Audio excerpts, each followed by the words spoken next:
لال قلعہ کے قریب جو گاڑی میں ایکسپلوژن کا واقعہ پیش آیا، کیا یہ واقعہ بارودی مواد پھٹنے سے ہوا، اور اس واقعے میں کون ملوث تھا اور وہ کون سی بڑی کارروائی کرنے جا رہے تھے؟ اہم سوال یہ ہے کہ کیا اس وقت اس واقعے کے بعد جو ہے بھارت میں جو ہلچل مچ گئی ہے، کیا ایک بار پھر جو ہے وہ پاکستان اور بھارت کے مابین جنگ کا آغاز ہو سکتا ہے اور یہ کشیدگی پیدا ہو سکتی ہے؟ گزشتہ روز بڑی اہم خبر سامنے آئی کہ بھارت کے دارالحکومت نیو دہلی میں جو ہے وہ ریڈ فورٹ یعنی لال قلعہ کے قریب ایک بس سٹاپ پر کھڑی گاڑی میں جو ہے وہ ایکسپلوژن کا واقعہ پیش آیا، اور اس واقعے میں جو ہے وہ متعدد افراد کی ہلاکتوں کا اور زخمی ہونے کے حوالے سے بھی جو ہے وہ اطلاع سامنے آئی۔ لیکن جب یہ واقعہ ہوا تو اس کے فوری بعد ایک جانب جہاں بھارتی میڈیا نے اس واقعے کو غلط رنگ دینا شروع کیا، تو عین اس دوران جو ہے وہ دوسری جانب جو ہے وہ بھارتی ہوم منسٹری اور مقامی پولیس کی جانب سے بھی جو ہے اس واقعے کے حوالے سے بڑے اہم بیانات جو ہے وہ سامنے آئے ہیں۔ لیکن دو اہم سوالات یہ ہیں کہ کیا یہ واقعہ جو ہے نیو دہلی کے لال قلعہ کے قریب جو گاڑی میں ایکسپلوژن کا واقعہ پیش آیا، کیا یہ واقعہ بارودی مواد پھٹنے سے ہوا، اور اس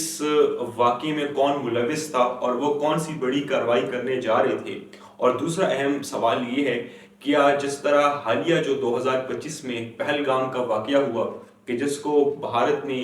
ایک بہانہ بنا کر جو ہے وہ پاکستان پر الزام عائد کیا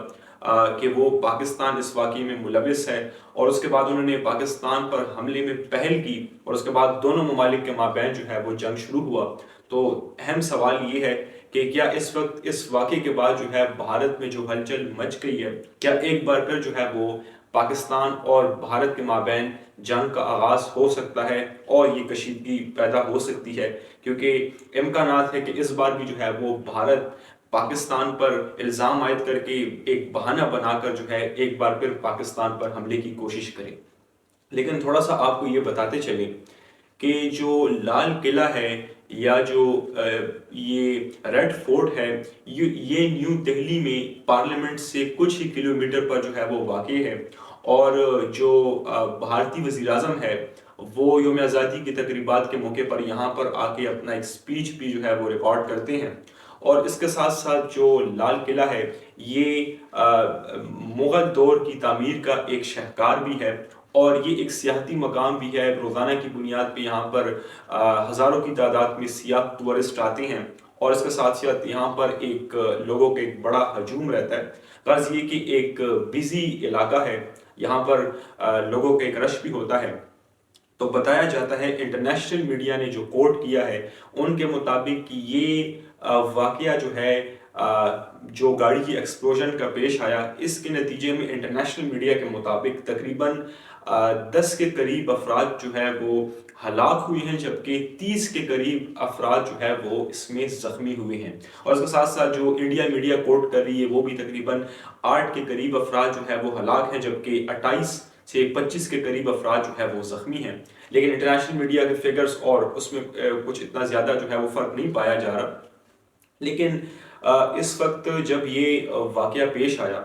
تو اس کے فوری بعد جو ہے وہ